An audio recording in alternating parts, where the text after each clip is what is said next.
स्वागत छ यहाँहरूलाई शिक्षक सेवा आयोगको विशेष तयारी कक्षामा। आजको यो भिडियोमा हामी माध्यमिक तहको तयारीका लागि महत्त्वपूर्ण नमुना प्रश्नोत्तर र तिनका विस्तृत उत्तरहरू छलफल गरिनेछौँ। यदि तपाईँ शिक्षक सेवा आयोगको तयारी गर्दै हुनुहुन्छ भने यो भिडियो अन्तिमसम्म हेर्नुहोला। अब ढिलो नगरी हामी हाम्रो पहिलो प्रश्नबाट सुरु गरौँ। प्रश्न नम्बर 1, सबैभन्दा प्रभावकारी शिक्षण विधि कुन हो? अप्सन ए प्रवचन विधि, बी संवादात्मक विधि, सी अभ्यासात्मक विधि, डी परियोजना विधि।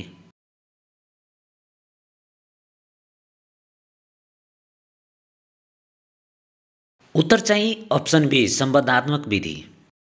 प्रश्न नम्बर 2, शिक्षणको प्रमुख उद्देश्य के हो?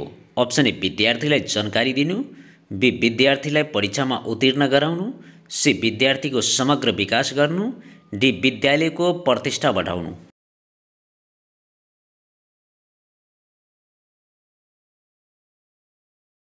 उत्तर चाहिँ अप्सन सी विद्यार्थीको समग्र विकास गर्नु। प्रश्न नम्बर 3, कोन अफ एक्सपिरियन्सको प्रतिपादक को हुन्? Option A John Dewey, B Benjamin Bloom, C Bruner, D डगरडेल।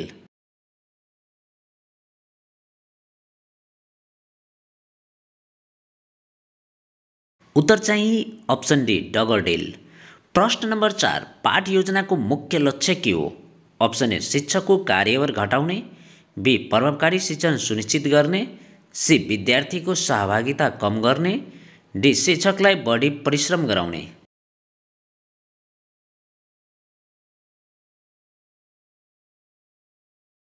उत्तर चाहिँ अप्सन बी प्रभावकारी शिक्षण सुनिश्चित गर्ने। प्रश्न नम्बर 5, विद्यार्थी केन्द्रित शिक्षण विधि मध्ये कुन पर्दैन? अप्सन ए प्रवचन विधि, बी संवादात्मक विधि, सी समस्या समाधान विधि, डी अनुसन्धान विधि।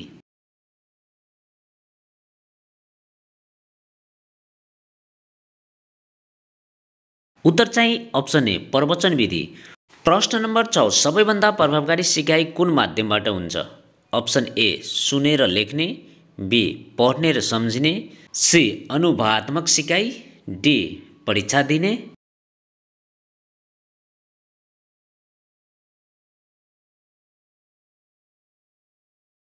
उत्तर चाहिँ अप्सन सी अनुभवात्मक सिकाइ। प्रश्न नम्बर 7, ब्लुमसेट टैक्सोनॉमी अनुसार उच्च तहको सोचाइ स्तर कुन हो?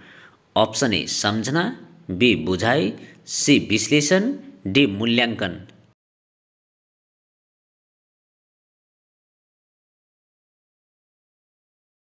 उत्तर चाहिँ अप्सन डी मूल्याङ्कन।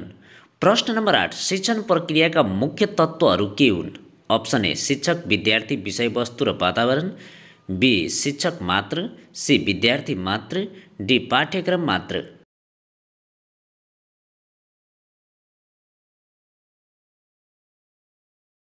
उत्तर चाहिँ अप्सन ए शिक्षक, विद्यार्थी, विषयवस्तु र वातावरण।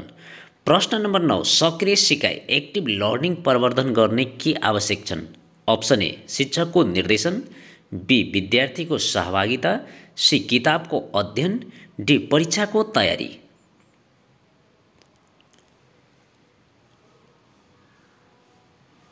उत्तर चाहिँ अप्सन बी विद्यार्थीको सहभागिता।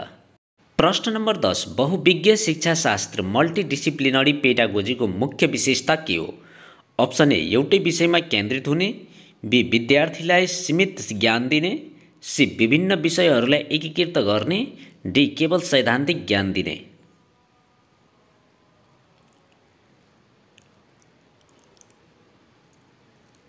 उत्तर चाहिँ अप्सन सी विभिन्न विषयहरूलाई एकीकृत गर्ने। प्रश्न नम्बर 11, बुद्धि परीक्षणको प्रतिपादक को हुन्? Option A John Dewey, be Alfred बिने, सी विकोत्स्की, डी पाभलोभ।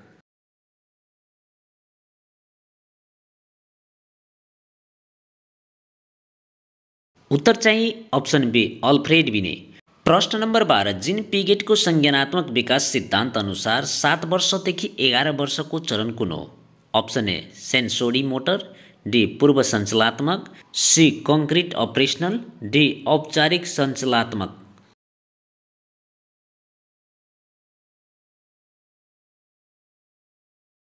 उत्तर चाहिँ अप्सन सी कङ्क्रिट अपरेसनल। प्रश्न number 13, zone of proximal development कसको सिद्धान्त हो? Option A Vygotsky, B Pavlov, C Skinner, D प्याजे।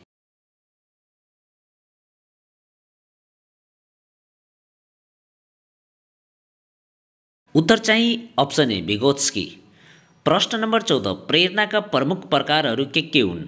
Option A जैविक र मनोवैज्ञानिक, बी आन्तरिक र बाह्य, सी मानसिक र सामाजिक, डी कसरती र संवेदनात्मक।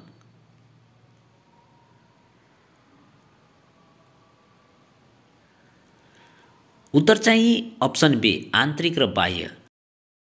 प्रश्न नम्बर 15, मानसिक विकासमा परिवारको भूमिका करिब कति प्रतिशत रहन्छ? Option A 20%, B 30%, C 40%, D 50%।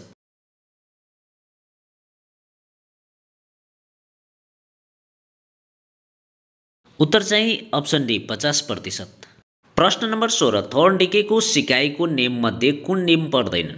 Option A अभ्यासको नियम, बी तात्पर्यताको नियम, सी प्रभावको नियम, डी संवेगात्मक नियम।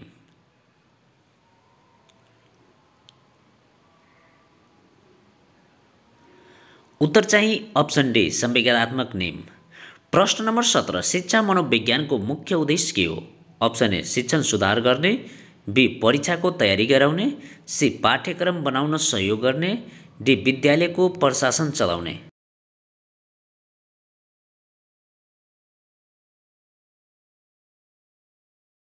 उत्तर चाहिँ अप्सन ए शिक्षण सुधार गर्ने। प्रश्न नम्बर 18, बालबालिकाको संज्ञानात्मक विकास कुन सिद्धान्तमा आधारित छ? अप्सन ए सामाजिक सांस्कृतिक सिद्धान्त, बी व्यवहारवादी सिद्धान्त, सी संज्ञानात्मक विकास सिद्धान्त, डी प्रेरणा सिद्धान्त।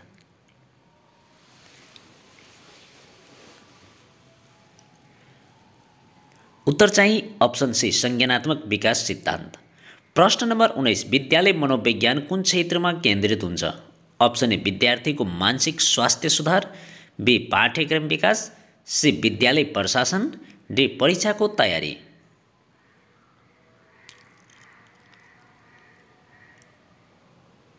उत्तर चाहिँ अप्सन ए विद्यार्थीको मानसिक स्वास्थ्य सुधार। प्रश्न नम्बर 20, शिक्षकले मनोविज्ञानको अध्ययन किन गर्नुपर्छ? अप्सन ए विद्यार्थीको व्यवहार बुझ्न, बी पाठ्यक्रम परिवर्तन गर्न, सी विद्यालय सञ्चालन गर्न, डी परीक्षा तयारी गराउन।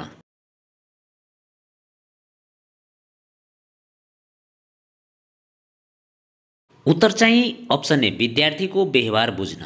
प्रश्न नम्बर 21, पाठ्यक्रम विकासको पहिलो चरण के हो? अप्सन ए कार्यान्वयन, बी मूल्याङ्कन, सी आवश्यकताको विश्लेषण, डी परिमार्जन।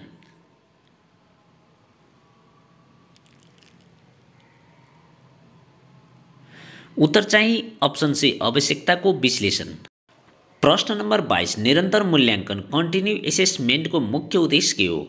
अप्सन ए वार्षिक परीक्षा सजिलो बनाउने, बी विद्यार्थीको नियमित प्रगति मापन गर्ने, सी विद्यार्थीको खल्ती खोज्ने, डी शिक्षकको कार्यभार घटाउने।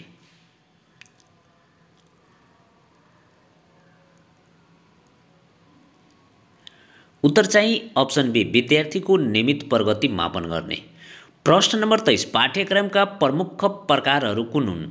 अप्सन ए औपचारिक अनौपचारिक लुकेको, बी प्राथमिक माध्यमिक उच्च, सी अनलाइन अफलाइन मिश्रित, डी परम्परागत आधुनिक प्रविधि मैत्री।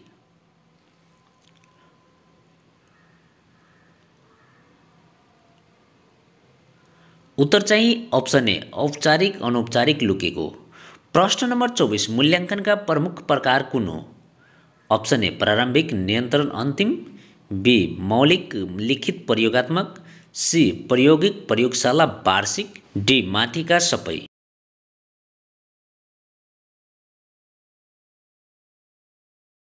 उत्तर चाहिँ अप्सन ए प्रारम्भिक नियन्त्रण र अन्तिम। प्रश्न नम्बर 25, ब्लुम्से ट्याक्सोनोमी अनुसार सबैभन्दा उच्च स्तरको सोचाइ कुन हो? अप्सन ए सम्झना, बी बुझाइ, सी मूल्याङ्कन, डी सिर्जना।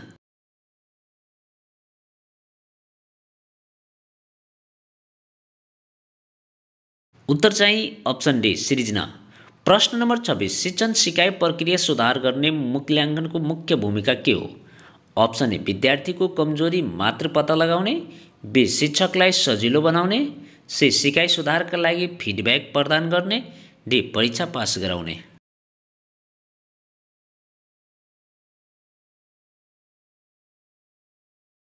उत्तर चाहिँ अप्सन सी सिकाइ सुधारका लागि फिडब्याक प्रदान गर्ने। प्रश्न नम्बर 27 फिडब्याक किन आवश्यक हुन्छ? अप्सन ए विद्यार्थीलाई गल्ती बताउन, बी सिकाइ सुधारका लागि, सी शिक्षकको कार्यभार बढाउन, डी विद्यार्थीलाई डराउन।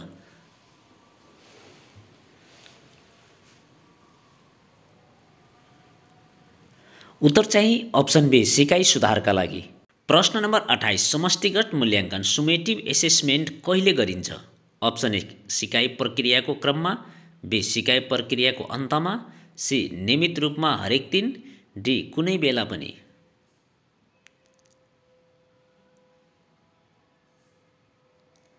उत्तर चाहिँ अप्सन बी सिकाइ प्रक्रियाको अन्तमा। प्रश्न नम्बर 29 निरन्तर मूल्याङ्कन कन्टिन्युअस एसेसमेन्टलाई अर्को के भनिन्छ? Option A diagnostic assessment, B formative assessment, C summative assessment, D standardize statement.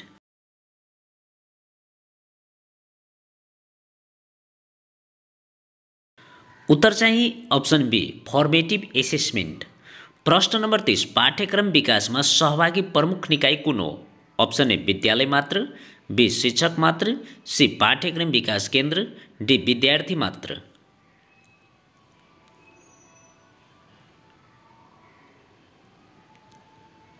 उत्तर चाहिँ अप्सन सी पाठ्यक्रम विकास केन्द्र।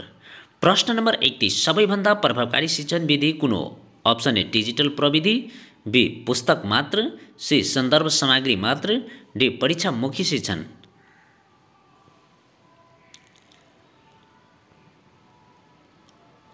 उत्तर चाहिँ अप्सन ए डिजिटल प्रविधि। प्रश्न नम्बर 32 ई लर्निङको मुख्य फाइदा के हो? अप्सन ए केवल शिक्षकलाई सजिलो पार्ने, बी विद्यार्थीको सिकाइ गति अनुसार अघि बढ्न सक्ने, सी किताबहरू हटाउने, डी परीक्षाका लागि मात्र उपयोगी हुने।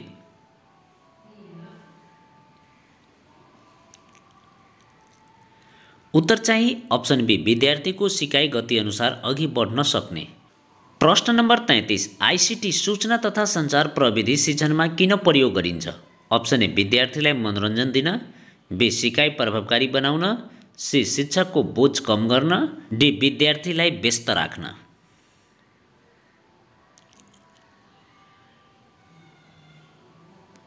उत्तर चाहिँ अप्सन बी सिकाइ प्रभावकारी बनाउन।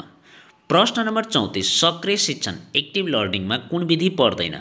अप्सन ए समस्या समाधान विधि, बी प्रवचन विधि, सी सहकार्यात्मक विधि, डी अनुसन्धान विधि।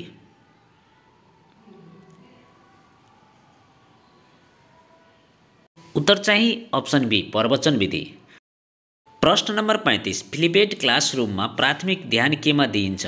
अप्सन ए शिक्षकको व्याख्यान, बी विद्यार्थीको सक्रिय सहभागिता, सी परीक्षाको तयारी, डी गृह कार्य मात्र।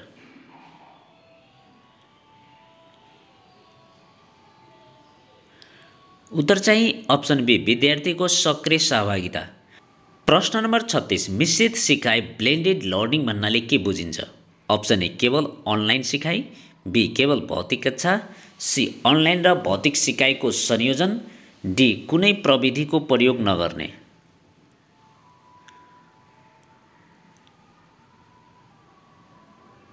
उत्तर चाहिँ अप्सन सी अनलाइन र भौतिक सिकाइको संयोजन। प्रश्न नम्बर 37 सूचना तथा प्रविधिमा आधारित शिक्षणले मुख्यतया के सुधार गर्छ? अप्सन ए विद्यार्थीको ध्यान, बी सिकाइको पहुँच र गुणस्तर, सी शिक्षकको बोझ, डी विद्यार्थीलाई सजिलो बनाउने।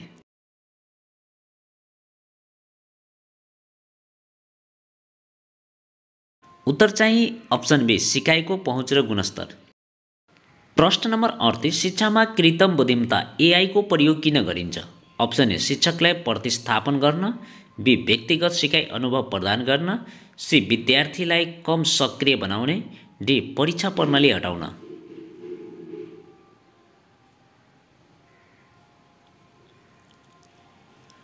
उत्तर चाहिँ अप्सन बी व्यक्तिगत सिकाइ अनुभव प्रदान गर्न। प्रश्न नम्बर 39 सहकार्यात्मक सिकाइ कोलाबरेटिभ लर्निङको विशेषता के हो? अप्सन ए व्यक्तिगत अध्ययन मात्र, बी समूहमा सिकाइ गर्ने प्रक्रिया, सी शिक्षकको पूर्ण नियन्त्रण, डी एकलव्य शिक्षण।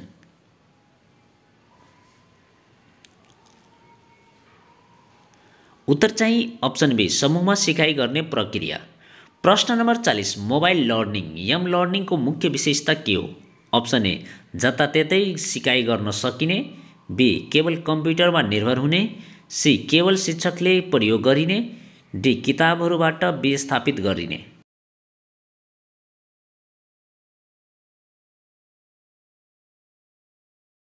उत्तर चाहिँ अप्सन ए जताततै सिकाइ गर्न सकिने। प्रश्न नम्बर 41 शिक्षा प्रणालीको उद्देश्य के हो? अप्सन ए सबैलाई समान शिक्षा प्रदान गर्नु, बी समाजको आर्थिक वृद्धि बढाउनु, सी सभ्य र सुसंस्कृत नागरिक तयार पार्नु, डी विद्यार्थीको परीक्षा उत्तीर्ण गराउनु। उत्तर चाहिँ अप्सन सी सभ्य र सुसंस्कृत नागरिक तयार पार्नु। प्रश्न नम्बर 42 शिक्षा समाजको दर्पण हो भन्ने भनाइ कसको हो? Option A Confucius, B John Dewey, C Mahatma Gandhi, D प्याडागोगस।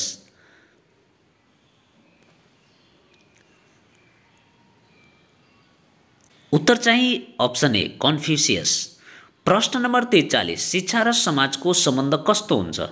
Option A शिक्षा समाजलाई मात्र प्रभावित गर्छ, बी समाजले शिक्षा प्रणालीलाई मात्र प्रभावित गर्छ, सी शिक्षा र समाज आपसमा परस्पर प्रभावित हुन्छन्, डी शिक्षा र समाजको सम्बन्ध छैन।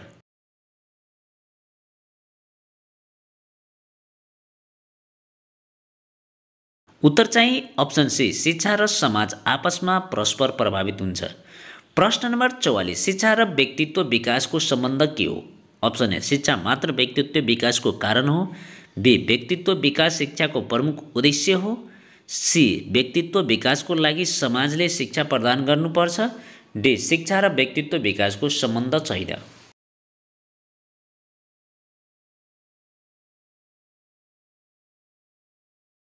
उत्तर चाहिँ अप्सन बी व्यक्तित्व विकास शिक्षाको मुख्य उद्देश्य हो।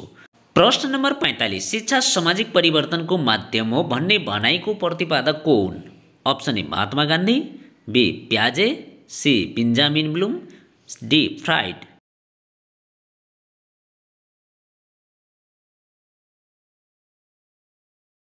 उत्तर चाहिँ अप्सन ए महात्मा गान्धी। प्रश्न नम्बर 46 शिक्षकको भूमिका कुन हो? अप्सन ए केवल जानकारी दिने, बी विद्यार्थीको मार्गदर्शक गर्ने, सी विद्यार्थीलाई डिस्टर्ब गर्ने, डी केवल शिक्षकले सिकाउने। उत्तर चाहिँ अप्सन बी विद्यार्थीको मार्गदर्शक गर्ने। प्रश्न नम्बर 47 सामाजिक समानता शिक्षा प्रदान गर्दा कुन सिद्धान्तलाई ध्यानमा राख्नुपर्छ? अप्सन ए सबैलाई समान अवसर दिनु, बी केवल उच्च वर्गलाई शिक्षा दिनु, सी प्राथमिक शिक्षा सबै अनिवार्य बनाउनु, डी विद्यार्थीलाई शिक्षा मात्र दिनु।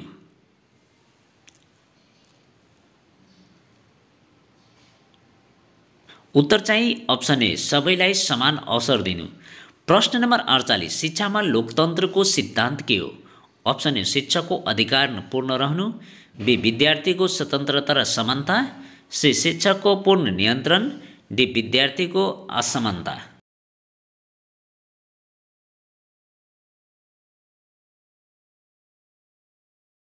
उत्तर चाहिँ अप्सन बी विद्यार्थीको स्वतन्त्रता र समानता। प्रश्न नम्बर 49 सामाजिक परिवर्तनका लागि शिक्षा कति महत्त्वपूर्ण छ? अप्सन ए शिक्षा आवश्यक छैन, बी शिक्षा सामाजिक परिवर्तनको मूल आधार हो, सी शिक्षा केवल व्यक्तिगत लाभको लागि हो, डी शिक्षा समाजको विकासमा योगदान दिन सक्दैन।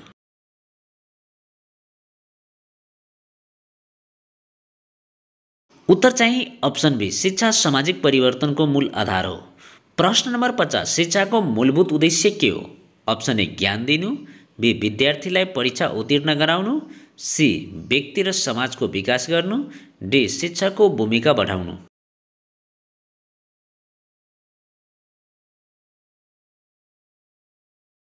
उत्तर चाहिँ अप्सन सी व्यक्ति र समाजको विकास गर्नु।